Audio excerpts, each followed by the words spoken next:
part of the group. I love the guy, and I haven't been able to tell him. Well, thank you.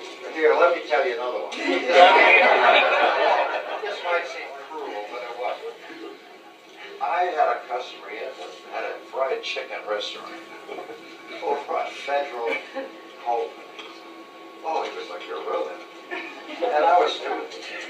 And I went in to see him. And he said, I want to run a half page in the news.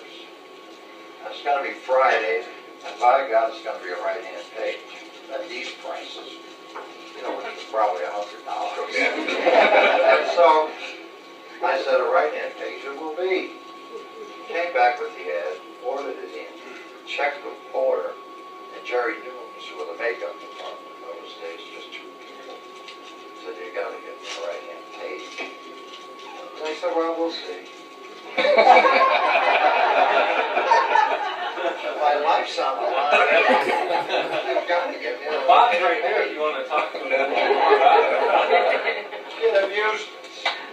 So finally Bob came back and said, hey, you got that page, or the portion of that page right in for the fried chicken. So woke up the next morning, got the paper as we all do every morning, and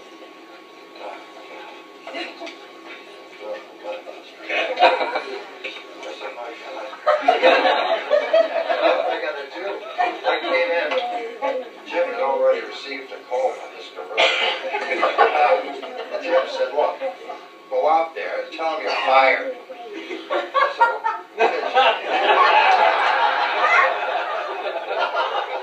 I said, tell him I'm fired. Yeah, go on. So I went out, walked in, and the guy said, well, what do you have to say about this? I said, well, tell you, Jim said, if I have to give you any credit, I'm fired. I said, would you give him a call? I said, I'll call him. So we called Jim, he was on the phone. I couldn't quite hear it. Anyway, he turns to me, the gorilla, and he says, well, Bob, I guess you're fired. I came back. And Jim said, come over here. I said, no, you know not to guarantee anybody. I said, give him 10%. We were always generous in those days. Anyway, I'm reminiscing because it's humorous. I don't want to get heavy. And there were so many stories about Jim stuck in my mind. So, in conclusion, I used to be in the music business. And before I came out here, and a song that was so well known in those days was So Long, It's Been Good to Know You. I gotta be traveling out.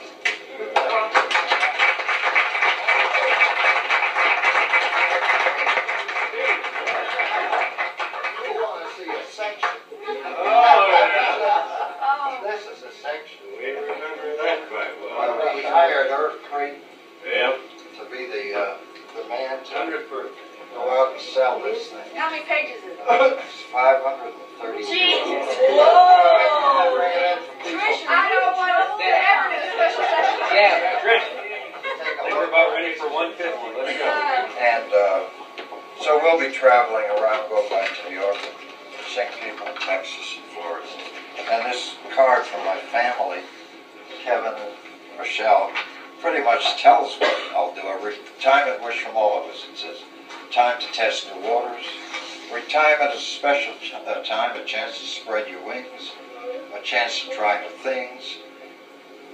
Can't read that. To explore a brand new style. So, however you spend the years ahead, hope each day brings a smile. Happy retirement. I think that pretty much says it all. I think it does. Thank you, Jack. I think so. You guys- College newspaper down here, Metro. I want to personally report you with this. You never got nothing.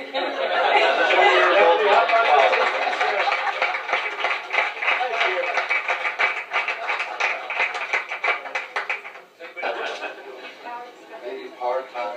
Yeah, part-time in the spring. Stephanie, I fired him. Hey, try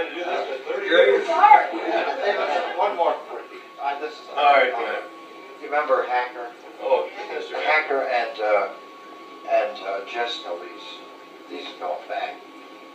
Jessica Lease worked in classified. Hacker was an old-time colonel who had been on MacArthur's staff. And one day, they used to chide each other. What's his name? Hacker? Colonel Hacker. Superior to the captains. I said to Hacker, No, "How do you spell busy, Jim?" He said, "Well, B-U-Z-Z-Y." So we put it on the ad. Got the proof the next day. And Jeff was so happy to say, "Colonel, you don't spell busy with two Z's, there's just one."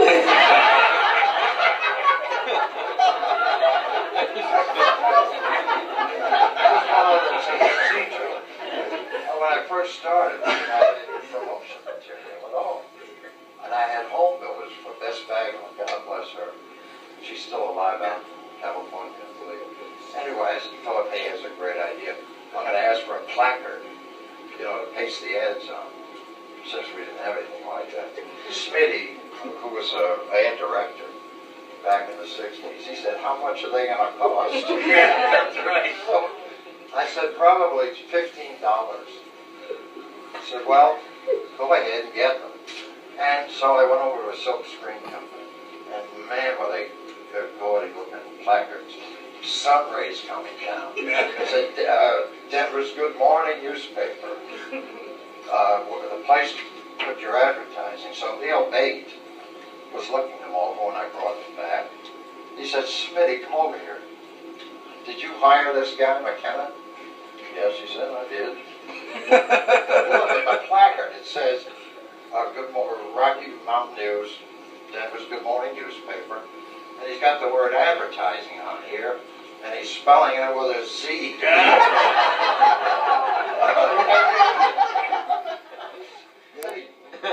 Your man over there, that's the captain, and you treat him with respect, and always say yes sir and no sir, and if you don't, you would not believe how mad he is, and what kind of fit he can throw. And so I'm going, okay, I can see this is, but I wasn't sure whether it was true or not, so I kind of would approach it cautiously. We got through it all right, and then became friends, and had some good times. Really, some good times. I still salute.